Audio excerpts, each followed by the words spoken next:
நம்ம முன்னோர்கள் நம்ம நாட்டை வந்து நமக்கு சோலையா கொடுத்துட்டு போனாங்க. நம்ம பருவத்துல தான் இதை நம்ம பாலையாக்கி இருக்கிறோம். இப்ப நம்மளுடைய பிள்ளைகள்லாம் இருக்குது. இந்த பிள்ளைகள் எந்த குற்றமும் செய்யல. ஆனா குற்றம் செய்யாத பிள்ளைகள் தண்டனையை அனுபவிக்க போகுது. வரும்பாத காலத்துல குடிக்க தண்ணி இல்லாமலும், சாப்பிட உணவு இல்லாமலும், வேலைக்கு வாய்ப்பு இல்லாமலும் போக போகுது. அப்ப அதை நம்ம பார்த்துக்கிட்டு இருக்க போறோமா? மனிதர்களை மட்டும்தான் சுயநலத்துக்கு அப்பாற்பட்டு நம்ம வேலை செய்ய முடியும். அறிவினால் ஆகுவது உண்டோ பிரிதின் நோய் தன்னோய் போல் போற்றாக்கடை. இப்ப காக்கா வந்து எரும மாட்டு முதல்ல உட்காந்து அது புண்ணை கொத்திக்கிட்டு இருக்கும். எருமாட்டுக்கு வலிக்கும்னு காக்காக்கு தெரியுமா? தெரியாது. ஆனா அது எருமாட்டுக்கு வலிக்கும்னு நமக்கு தெரியும். அதுதான் மனிதருடைய இந்த பகுத்தறிவுக்குரிய அம்சம். அதனால மனிதர்களை என்ன செய்யணும்னா, தனக்காக மட்டும் வாழ்ந்தோன்னு இருக்கக்கூடாது. அது மிருக வாழ்க்கை. மனித வாழ்க்கை வாழணும்னா மற்றவர்களுக்காகவும் யோசிக்கணும், வருங்காலத்துக்காகவும் யோசிக்கணும். அப்படியானா நம்ம என்ன செய்யணும்? மரம் நடணும்.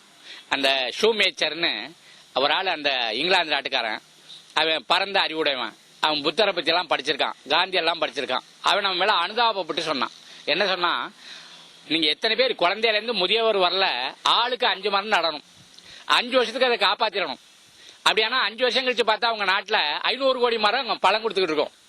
எந்த 5 ஆண்டு திட்டத்துக்கும் செலவழிச்சதை விட குறைவா செலவாகும். எந்த 5 ஆண்டு திட்டத்திலையும் விளைந்த பலனை விட கூடுதலா பலன் இருக்கும் அப்படின்னு சொன்னான். அவ்வளவு கூட நம்ம சத்குரு சொல்லல. ஆளுக்கு 2 மரம். சரிதான். எனக்கு ஒரு மரம் நடணும், நானு ஊருக்கு ஒரு மரம் நடணும். ஊருக்கு நட்டாலும் அது எனக்கு தான் பயன்பட போகுது, எனக்கு நட்டாலும் எனக்கு தான் பயன்பட போகுது. இதுல வந்து ஒன்னும் பெரிய பொது நலமெல்லாம் இல்லை.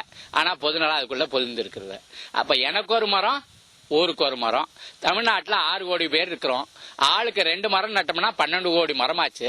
இந்த 12 கோடி மரத்தை அடுத்த 10 வருஷங்கள்ல நம்ம நட்டா போதும். இப்படி சின்ன அளவுல திட்டம் போட்டு நம்ம செயல்படுத்தணும்.